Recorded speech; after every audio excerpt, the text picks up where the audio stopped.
If you're trying to stop thinking about your ex, chances are you've already tried the obvious advice. You've tried staying busy, you've tried distracting yourself, you've tried telling your brain to let it go, and yet they still show up. In the quiet moments, when you wake up, when something reminds you of them, when you're finally calm, and then suddenly you're not. So let's start with the truth most people won't tell you. You're not thinking about your ex because you're weak. You're thinking about your ex because your brain is doing exactly what it was designed to do. Once you understand why your mind keeps going back and how attachment, memory, and habit actually work, stopping the thoughts becomes less about force and more about retraining. This isn't about never thinking of them again. It's about loosening the mental grip so the thoughts no longer control you.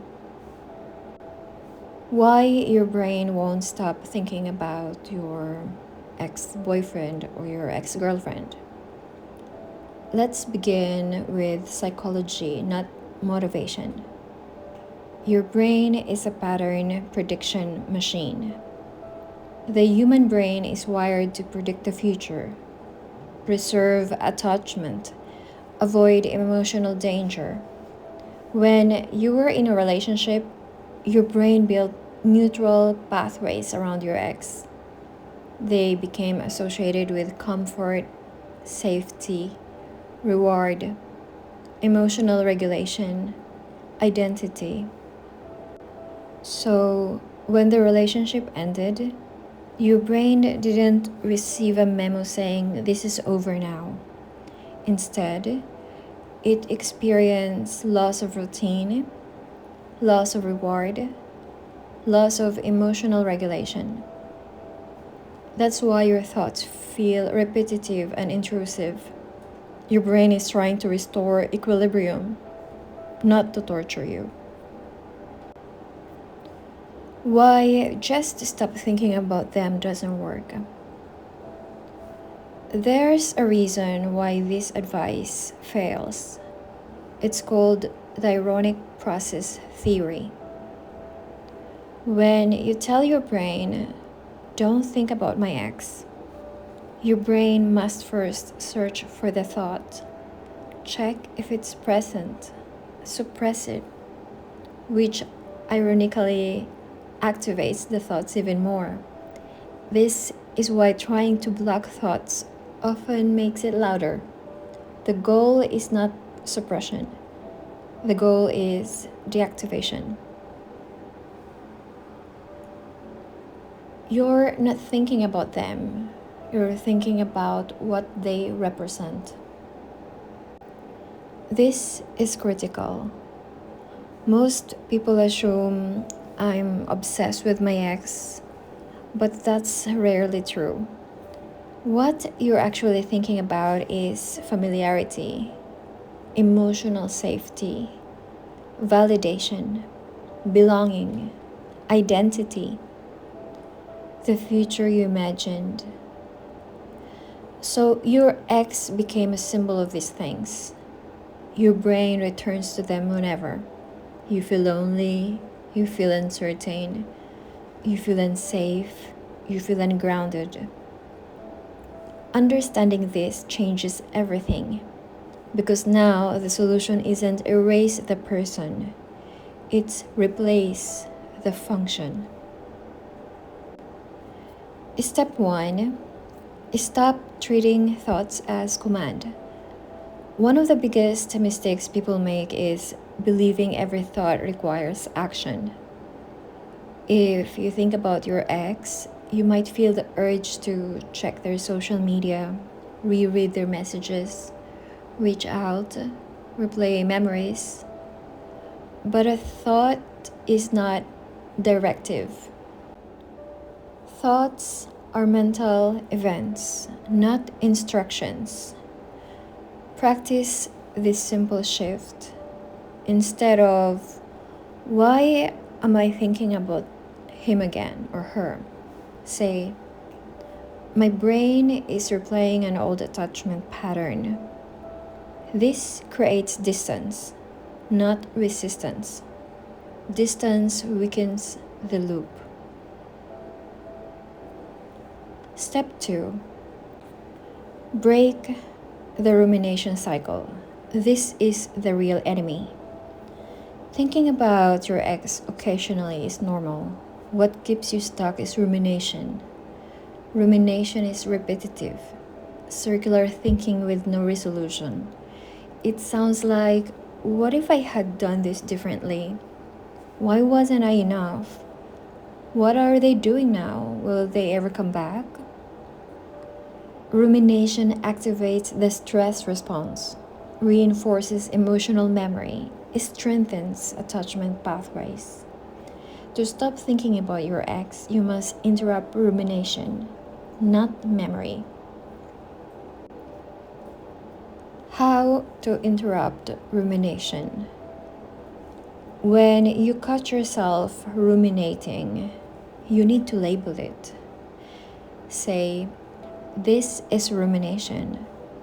Labeling activates the prefrontal cortex, reducing emotional intensity. Number 2, shift from why to what. Instead of, why did this happen? You have to ask, what am I feeling right now? What does my body need? This grounds the brain in the present. 3. Limit processing time. You need to set boundaries. For example, I will allow myself 10 minutes to think or write about this. When the time ends, gently redirect.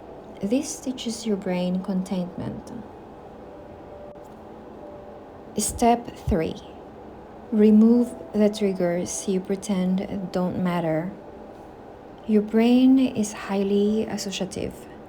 Certain things automatically activate memories: songs, places, photos, smell, social media. If you keep exposing yourself to triggers, you are retraining the attachment daily.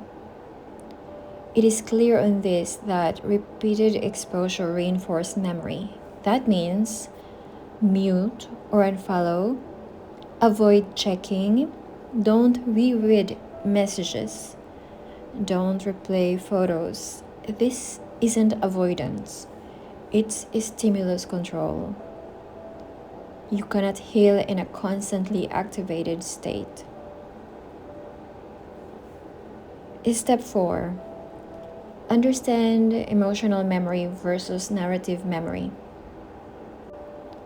Your brain stores memories in two main ways. 1. Narrative memory. These are the facts, events, and timelines. Second is emotional memory. These are the feelings, sensations, safety associations. You can logically understand the breakup and still feel attached. Stopping thoughts about your ex requires updating emotional memory. This happens through new routines, new emotional regulation sources, new experiences of safety, not through reasoning alone. Step 5. Give your brain new anchors. Your brain needs replacement cues. If your ex used to be who you texted when you're stressed, who you shared good news with, who helped you calm down, your brain will keep reaching for them until you build alternatives. You need to create new anchors. A friend you check in with, a journal you can turn to, a walk you take when anxious, a grounding ritual. This isn't coping, this is rewriting or rewiring. Step 7. Expect thoughts surges. And don't panic. One of the biggest setbacks happen when people think, I was doing fine and now I'm thinking about them again. I'm failing. This is false. Thoughts surge when you're tired, you're stressed, you're lonely, you're emotionally vulnerable. This is not regression, it's nervous system fatigue. The key is don't engage, don't analyze, don't judge. Let the thought pass like weather. Step 8. Stop assigning meaning to thoughts. A thought does not mean you should go back. You're not over them. They were the one. It means your brain remembered something familiar. That's all. Meaning creates attachment. Neutrality dissolves it. Step 9. Heal the identity gap. After a breakup, many people lose role, future narrative, the sense of we. Your brain keeps thinking about your ex because your identity feels unfinished. To stop the thoughts, rebuild identity intentionally. Who are you now? What do you value? What are you moving toward? Forward orientation reduces backward fixation. Step 10. Trust the science of habituation. There's a psychological principle called habituation. Repeated exposure without emotional reinforcement causes a stimulus to lose intensity. This means the more you stop reacting, the more neutral you become, the less you engage, the weaker the thought becomes. You don't stop thinking about your ex by winning a battle. You stop by not feeding the war. What to do when you miss them suddenly? Missing is not the problem, reacting is. When missing arises, name it. Breathe. Ground yourself. Redirect gently. Missing passes faster when it's not dramatized. When thoughts start to fade quietly, you won't notice the shift.